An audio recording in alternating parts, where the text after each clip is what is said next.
Hello, YouTube. Thanks for tuning in for yet another episode here on the channel. And as you can guess, we have a special guest today. We have Shounak Shetty joining us here for the talk about crypto, about like stuff. And yeah, I'm really pleased and really excited to present this guest to you. So, hello, Shounak. How about your day? I'm Shounak Shetty. I'm the head of Web3 at Brink. So Brink is a startup accelerator. We have been in the space since 2014. So far, we've done about 243 investments, and out of which about 45 are in the Web3 space. We initially got into Web3 a few years ago when Animoca brands invested into us. And since then, now we are heavily focused into it. Currently, we're running three accelerators. One is called ZK Advancer. One is specifically ZK Advancer for India, and one is in decentralized health. And now since we believe a bull run is approaching, we are looking into other verticals. Bitcoin is something that we are very fascinated by. Given the new developments that are happening in the space, we do believe it's going to be receiving a lot more eyeballs. A couple of years ago, Bitcoin was a boring topic, and now we are seeing a lot more excitement in the space. And we do see maybe the whole DeFi narrative changing over to Bitcoin rather than staying in Ethereum. All right. So I think today we're going to have a little bit of like educational talk with the viewers. We're going to talk about Bitcoin, about crypto, and all the fundamentals around that. So my first question to you is rather historical. Like, when did you first heard about Bitcoin? So how was it? Okay, so I personally, maybe I should not be sharing this, but okay, I got involved back in 2013 into Bitcoin.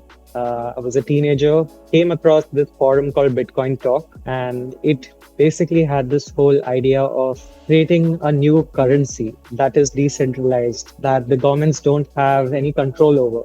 And me being in the teenage age, I was rebellious. I loved the narrative of, challenging the authorities, challenging the establishment. That was a great narrative. I was probably 14, 15 years old, and Oh, so young. that was the first time I came across the word community, because Bitcoin Talk had a community in itself. People were very friendly, very welcoming to a 15-year-old. They ran me through the entire white paper, explained to me how to make things work, taught me how to mine. And since then, I've just been in this space. Now it's been over 10 years. I've seen all kinds of developments that happened, all kinds of things that went wrong, how we improvised on it. It's been a very, very long journey. And especially, I would add this, until just about 4 or 5 years ago, I couldn't go out in public and tell people that I'm into Web3, crypto, blockchain. There was a very strong stigma back then.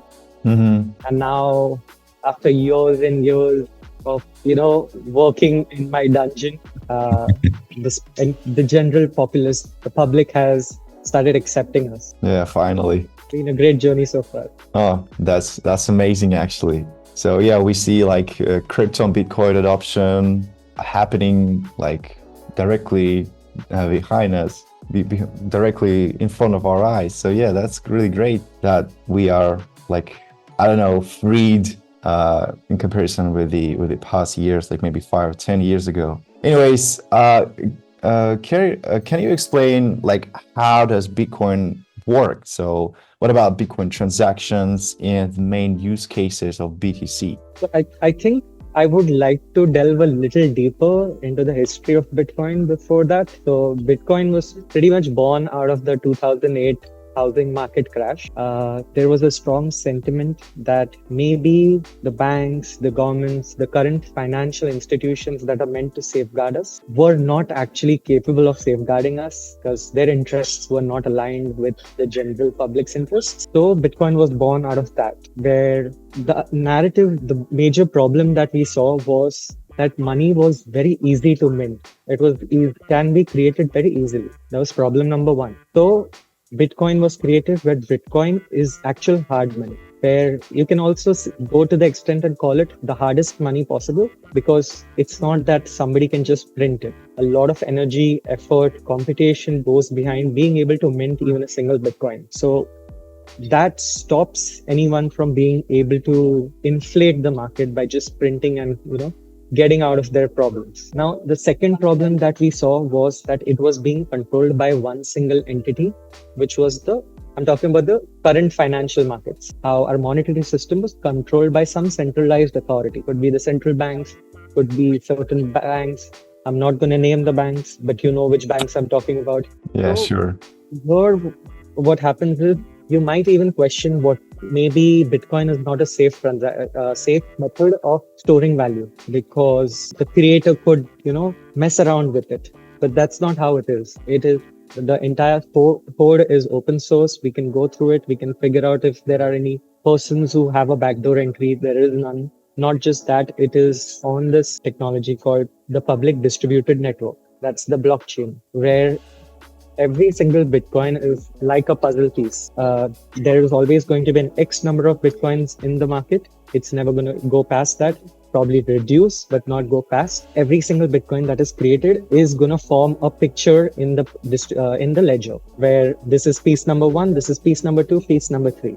And unless everyone with a majority decide that piece number two does not belong there, that's not going to happen. So if you were to edit it or some centralized authority were to try to edit it, the entire network will not accept that change. So that removes any kind of centralized power that can hold it. Now, another problem that we were facing inside the current financial markets was that it was very limited to the kind of interactions that you can do. You can have it in a bank and be able to transfer it here and there. But that falls in a model called the account-based model, where what happens is you maybe Ivan has about 100 Bitcoins in $100 in his wallet. When he sends me $50, how the account looks like is there is a negative 50 transaction, balance shows up as 50. I receive a plus 50 in my wallet, and the balance shows up as plus 50.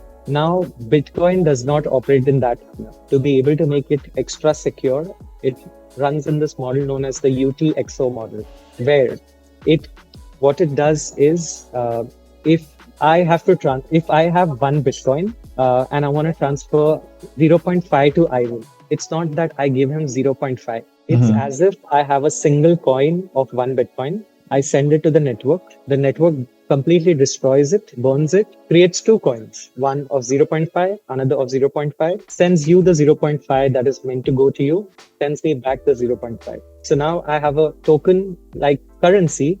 If I give you a $10 note, you might give me two $5 notes back. It's very much similar to that. It creates a lot of complexities, but it also makes the entire network extremely secure. Of course. We've been seeing so many hacks happen on the Ethereum side is because it's on the account-based model. But the UTXO model, though it creates a lot more computation, is a lot more computationally challenging, it is extremely safe. Now, if I were to make a transaction to you, what all goes in place is the UTXO token being moved here and there. I, as the sender, have to sign a digital signature that goes to the network being run by all the miners in the world. We all have to agree that this was the actual signature that I have sent. No kind of third party, there's a third party layer in between. And once the entire network comes to a consensus that it was indeed sent by me, a block is mine, and you retrieve the transaction. So this is a very complicated model, but just due to the nature of its complexities, it is extremely safe. Now, the thing with Ethereum and why Ethereum was born was because Bitcoin lacked smart contract. The only thing that you could do is it could be a store of value and you could move it around your end. But no kind of real programming could have been done over it. I am not going to go into the intricacies of it because there is a group that is going to DM me later after watching this video and tell me that, smart contracts did exist, but I disagree. The original Bitcoin network does not have smart contract functionality. Whatever it does is very limited and you can't build any kind of applications on top of it. Interesting. So that's how a Bitcoin transaction works. It is the safest method of being able to transfer wealth. But do Bitcoin transactions remain anonymous? And what does it make for illegal activities? first question, let's delve into the first part of it. Bitcoin is indeed anonymous. I might just by looking at the ledger, I might not be able to tell this transaction or this wallet is really belonging to Ivan. Sorry, I'm just going to use you as my example today. Whatever. Okay. Yeah, you will be the person in my examples. So I might not be able, just from the looks of it, I might not be able to associate your wallet to Ivan, but there are certain mechanisms that have been built by centralized exchanges, by forensic companies, by banks that really go deep into this and try to associate Ivan to this particular wallet. And they are pretty sophisticated on that. No matter what kind of mechanisms you use, there are better models that are able to actually associate you to that particular transaction. Now, usually, where will I find that it is Ivan who holds this Bitcoin is either at a point of on-ramp or off-ramp. What that means is when I initially want to get Bitcoins, I might do a fiat transaction to someone and acquire that Bitcoin. And usually it might be through a centralized exchange where they will have a KYC process and they will be able to associate that Ivan has gotten this much Bitcoin. Now, no matter how many layers of wash trading or transactions you do and try to send me that, they will still know that Ivan was the one who has executed these transactions. And now maybe somewhere down the line, I happen to liquidate it, or what it's known as off-ramping. They will be able to do a KYC again and catch me there that, it was me who did this. And Ivan and Shounak probably have had some kind of monetary exchange here. An entire chain has been created where it can, to a certain extent, be shown that maybe we have done some kind of business with each other. It is no longer anonymous. Premise that is completely anonymous is debunked now. We are far ahead into the future. It's all like recorded initially, like when you make like first steps, right? So all the transactions with the banks, with like centralized exchanges, it's all like stored somewhere, right? So you can't be really sure that, you are completely anonymous, right? Yeah. And to be very honest, I am not a proponent of being completely anonymous. I do not believe that we need to be completely anonymous and have total anonymity, and that the government and institutions should not know what I do. Maybe I am also the believer that at a certain level, they are probably restricting me from doing certain activities because there's something larger at play. So for the second question that you had, what about the illegal activities? Right. Mainstream media is going to propagate that most of the Bitcoins in circulation are associated with illegal activities, and all that you can do with Bitcoins are buy drugs and things like that, gamble, or any kind of illicit activities. Yeah. But the reality is only 0.15% of all cryptocurrency has been associated with illegal activities. Exactly. And do you want to know? Yeah, it's very small. Yeah. Do you want to know how much of the cash system in the world is associated with illegal activities? Yeah, 3 to 5%. It is enormous, right? Yeah, it's 3 to 5%. And look at the size of the cryptocurrency market. It is not even a fraction of the cash system in the world. We don't even make a dent in the world when it comes to illegal activities. Since we are on a public ledger, it is highly likely that as we go into the future, less criminal activities can take place. I hope so. Yeah, that's definitely going to happen because there are a lot of companies working on it to make sure that this whole system is compliant with the laws. We're on the right side of the future. So crypto is going in the right direction, in your opinion, right? We're making like stuff, very much so. Yeah, legal, more, I don't know, open to publicity, like more transparent. But still, Bitcoin suffers some issues at the moment, like for example, scalability issues. So in your opinion, what are the solutions for those sorts of problems? So maybe some viewers might not know what the scalability problems are. So let's first talk about the problems. Okay, let's break it down first for the newcomers. As I mentioned, okay. As I mentioned, we run on a UTXO model.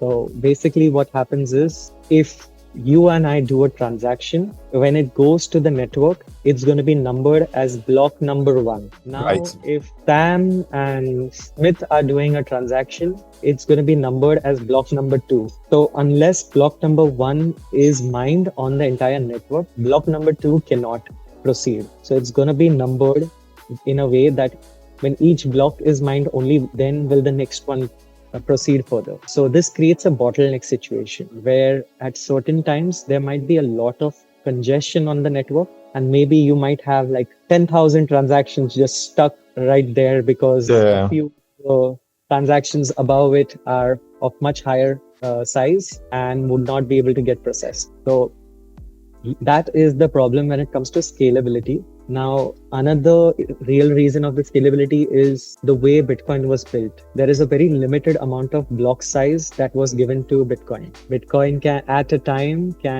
for every second, it can only process 5 transactions. 5 transactions is very low, at least Yeah. in terms of Web2 standards. So, due to the limited size of the block and due to the due to the number of transactions that can be processed in a second, this creates a lot of scalability challenges. Now, there are, of course, ways to tackle this. That is by creating a hard fork. Now, what is a hard fork? A hard fork is when the entire network comes together and they decide that maybe let's alter the block size so that more transactions can be put into one single block. So if a majority of the network participants have agreed to this update, now what will happen is the Bitcoin network will be split in two, where the minority who has disagreed, they get split into a different block Bitcoin network, and the ones who agreed get split into a new network, which is the original one here. The original one is the one which has the minority and has been left behind, and the new network is the one where these upgrades have happened. But still, it's all like connected to the main network, right? So it's not like a separate, completely different network. It's still all happening within the single Bitcoin network, right? No. No. Okay. I wish that was the case. I really wish that was the case. Okay. So yeah. So we'll have to delve a little into what forks are. So Yeah, this is actually my next question, but yeah, if you want to, we can like cover this one as well, because that's really interesting topic, right? So what a soft fork means is we are making changes to the Bitcoin code that is just small, tiny changes, and the miners do not have to do any kind of changes. They do not have to agree to the change. It is some small firmware update that just happens in the backend that you don't know about, and things just go, things just look normal. But in terms of a hard fork, you will have to agree to the changes, and then a majority has been reached, which happened back in 2017, where some developers decided that we want to increase the size of the block size of Bitcoin. Correct. So they proposed, let's increase it by 10x. So a lot of people did agree to it. And what happened is we had two chains that were created. One is still known as the original Bitcoin. That is the dominant one. And the other one is known as Bitcoin Cash. That is something that was very popular once upon a time. I don't know what's happening in the space in Bitcoin Cash anymore. But it seems even though we made certain upgrades to the scalability problem, the entire network still prefers the legacy model. Yeah.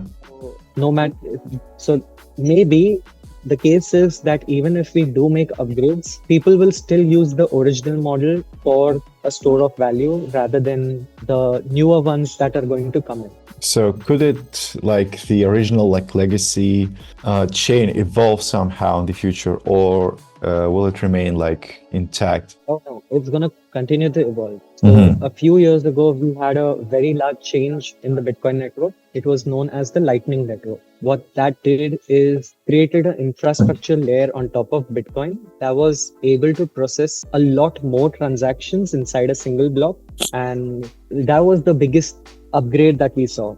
So Lightning Network is specifically for sending small transactions to each other. Whereas if you want to still send large transactions, maybe Lightning Network is not the pathway that you should be taking. So it could solve a lot of problems when it comes to small transactions, but it still has not solved the problems of not having smart contract functionality the scalability problem. So we have a lot of things in the purview that are working on these things. There is a thing known as BitVM. It's very much like the Ethereum virtual machine, but for Bitcoin. What this is going to do, and is going to be released in probably 3 months, what that's going to do is give certain smart contract functionality to the Bitcoin network. I'm not talking about another layer, but I'm talking about the Bitcoin network itself. So it's going to allow for smart contracts to be executed between two parties. It's not a answer that's going to solve everything.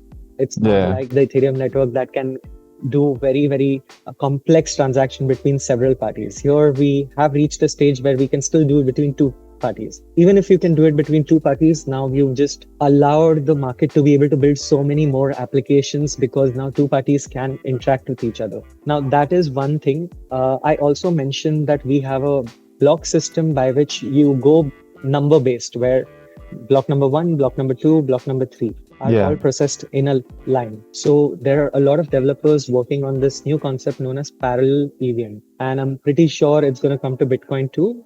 What that means is, rather than there just being a single lane where all the transactions are being processed, we have like a super highway where every single transaction is in a different lane and all of them are going to be processed independently of each other. So if lane number 1 has some kind of congestion, it does not restrict lane number 3 from being able to process the transaction. Now, this is going to create a lot more scalability, even if we only have 5 lanes. That still really increases our throughput. So the only reason we are so bullish on the Bitcoin ecosystem is because there are a lot of development happening, and these are going to create a lot more applications. Very thrilled about the future. Okay, so BTC adoption is underway, obviously. Very much so.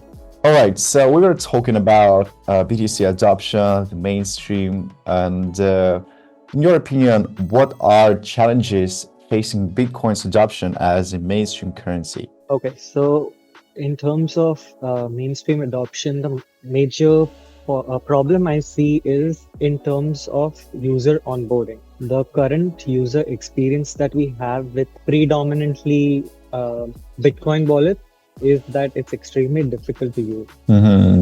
We need several layers of products on top of a wallet to be able to make the user experience easy. When a company is able to create a user experience as such that your grandparents should be able to use it. If your grandparents can figure out how to use it, then you know you're on the right track. That is the major problem that I am currently seeing. There have been a lot of companies, hardware wallets, browser wallets, mobile wallets, but all of them have the same problem. It is that a user would not be able to input the address properly. I seriously doubt that someone who's new to the space would be able to really double check and figure out if the wallet address is correct, figure out how many satoshis to be able to send, that they have to leave something behind for gas fees. These are easy problems that we can spot that need to be fixed. Then I also see the problem that the block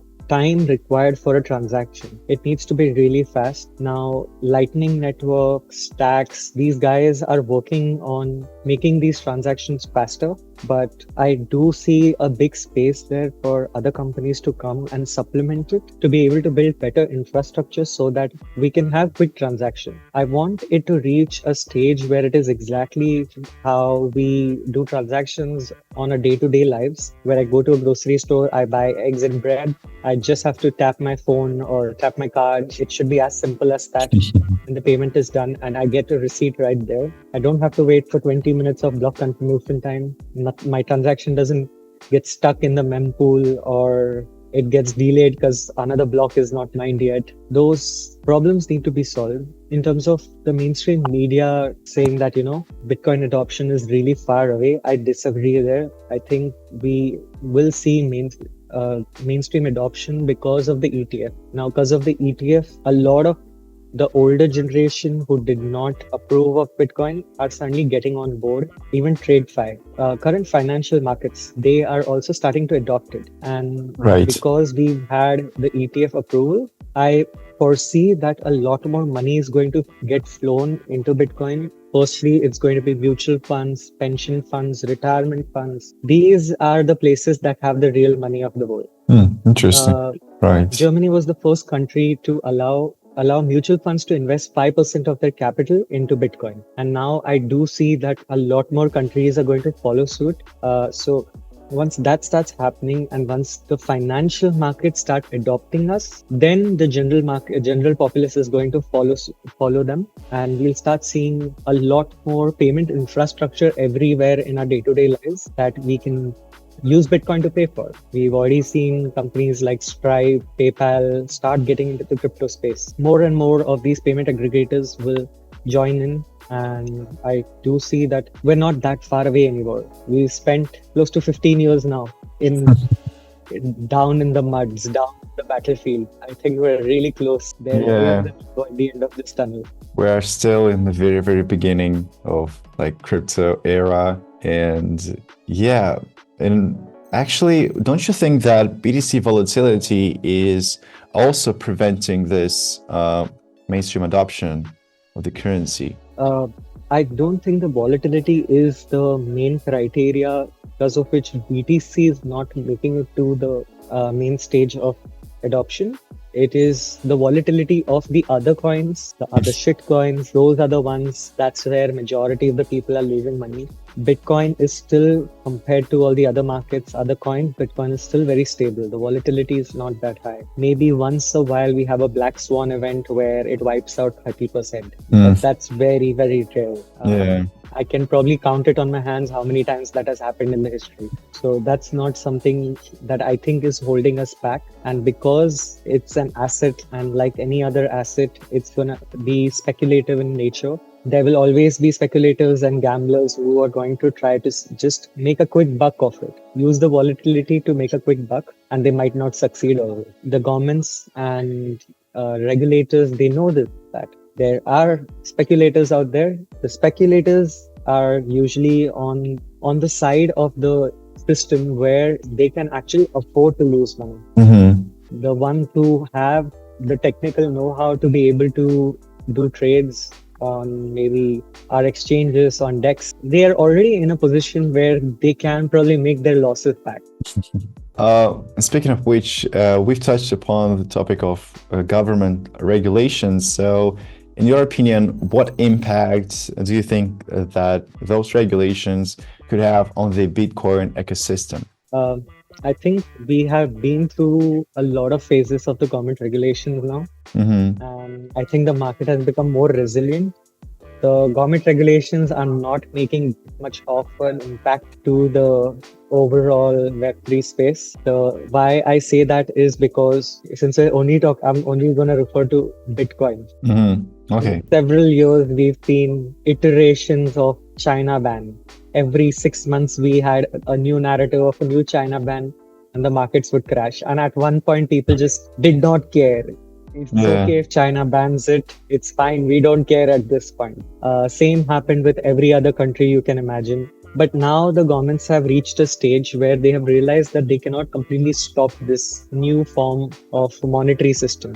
Yes. So what they are doing is trying to regulate it, and stopping something and regulating something are two very different things. Now, in my own country, I see the example that the government is trying to regulate it in two ways. Initially, it outright then moved to a second stage where they said the banks cannot provide bank accounts to centralized exchanges. So that was a big pain point where all the centralized exchanges could not process fiat transactions anymore. Then that got moved away, and now where they have settled at is they've increased the tax rate on cryptocurrency gains. That is another way of regulating it. But the real thing is these tax rates don't really matter to the Web3 audience. Majority of the Web3 audience that I see are well educated, have good jobs, have good prospects in lives, and even if they do take part in this speculative market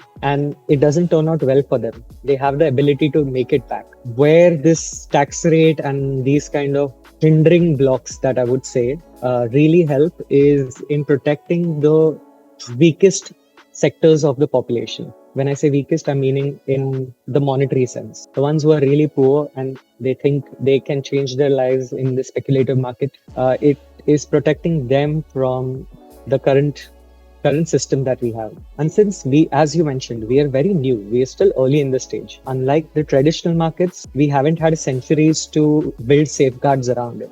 Every single law that you see in the SEC or any country's securities laws, those have come there because once upon a time in history, a large scam or hack or some kind of illicit, illegal activity had taken place, and the governments learned and they made a law restricting that activity. So if you think the securities law book of America is this big, that is because every single instance was a hack or was a theft, Yeah. and a lot of money went down the drain. So it's fine. We aren't in a bad position. We're pretty much following the same examples. Every time something bad happens in our space, we'll have another clause into our law books that, maybe using MPC wallets is not the right way. Maybe we need to, you know, Yeah, it's build always infrastructure in this direction. yeah, it's always like constant tries, learning each other's mistakes. So yeah, it's like a proper evolution of everything. That basically that's all that is happening with Bitcoin, with cryptocurrency. And yeah, that's pretty remarkable to see that in the digital space and what we'll see in the future. And besides, as we move towards the end of our discussion, let's talk about the future now. So, in your opinion, how do you see technology behind BTC evolving in like next 5, 10 years? And what impacts will it have on its like usability and security? Certain small ways I have already answered this question during my entire interview. We'll just finalize quickly all the stuff in like So I bullet do see points. that we will have a lot more scalability in the market. We're going to have smart contract functionality. Because of the contract functionality, a lot more kinds of financial transactions, DeFi transactions can take place now. We will be able to have multi-party transactions, and that's going to again create several layers of financial products that otherwise were very limited to Ethereum. And because Bitcoin is the legacy, Bitcoin has a lot, is very attractive. I do Yeah. think all the DeFi money, the TVL, the money that is locked up in Ethereum is going to completely start moving into the Bitcoin ecosystem. At this moment, we are a fraction of Ethereum, a fraction. Probably in the next 2 years, I see us overtaking the Ethereum DeFi ecosystem. There are other technologies coming on Bitcoin, which is you're able to create tokens. Those are called BRC20 tokens. So you're able to build an entire whole ecosystem of tokens inside Bitcoin. We have DeFi, we have tokens, and what do those two things bring together? NFTs. We have NFTs. NFTs have come together since ordinals, where they have figured out a way to embed certain data into the chain and be able to show a visual representation of it. Now, this year's, I would say, narrative is that I see all the people who are working on Bitcoin having agreed on this idea that maybe majority of the computation that happens on a blockchain should be moved off chain. It can probably happen on a centralized server, and only when it comes to the verification or execution of it, that is the only thing that gets sent to the blockchain. Interesting. So what this is going to allow is a lot more computationally heavy applications will be able to move onto the Bitcoin network. We are basically following this saying that not everything needs to be on chain. Everything being on chain is undesirable and unwanted. Will it violate like the fundamentals of cryptocurrency, like transparency and decentralization? Because as you said, it's moving like towards centralization, but yeah, it seems to be a bit controversial, isn't it? I mean, for the Bitcoin maximalist or the decentralized narrative maximalist, these topics might be something that are going away from the decentralized narrative. But if you want the world to be if you want the world to adopt Web3 and cryptocurrency and blockchain as a mainstream technology that gets integrated into everything, That's not going to happen if it is completely decentralized. We're going to have to make a compromise where the current legacy systems are able to work with the new systems we create. So having the idea to move everything on chain and creating this utopia of Web3, I do not believe in it. I believe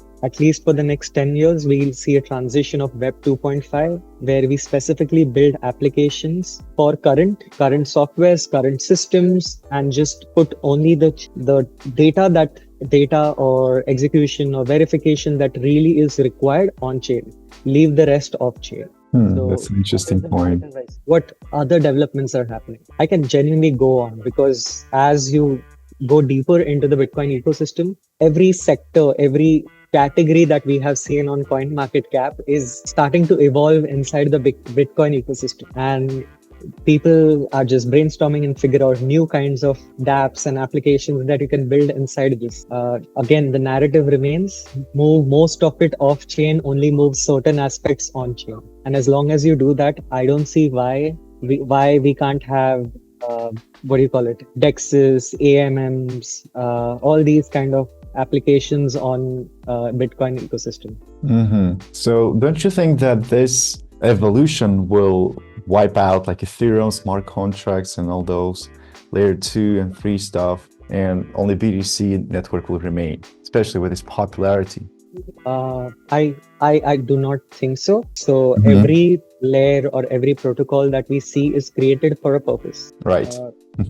Though Bitcoin might have a lot of functionality that Ethereum has, it does not mean we wipe it out. It just means we use Bitcoin for certain tasks and Ethereum for certain tasks. It's the same as having several internet browsers on your laptop. I use Chrome for work. I use Brave for browsing, and Internet Explorer just comes built in. That somehow is the default application, and all the things just open on it. It's basically like that. It does not mean we wipe everyone else out. It's going to be everyone's going to have a specific task. But I do see that as we go into this year, we will no longer have these L1s and L2s that are all for all purpose. They basically create a new currency, a new chain, and say that you can use it for everything. I don't see that being the future. I believe in modular blockchains, which is that every blockchain that is created will serve one specific, very detailed task. It could be how in the internet, internet infrastructure has several layers. There's a storage layer, there's a computation layer, there's a Cloudflare in between to prevent attacks, and then there's a browser. We have several layers that are happening. Similar to that, I see even in terms of using a decentralized application, there will be several blockchains that will be integrated for one single transaction. Yeah, that's an interesting point. I think we can go ahead like eternally talking about BTC and crypto. So yeah, that's a perfect ending point for today's talk. And again, Shounak, that was an interesting vision of that was an interesting vision of crypto and future of BTC. Again, thanks for your expertise and for joining for today's talk. Again, guys, just to remind you, we have Shounak Shetty, head of Web3 at Brink, here as our guest. And thanks for staying here, for tuning in. And see you next time. Shounak, have a nice day. It was a pleasure. Thanks, guys. Bye-bye. Anyways, again, thanks for staying here and have a great day. Okay, take care.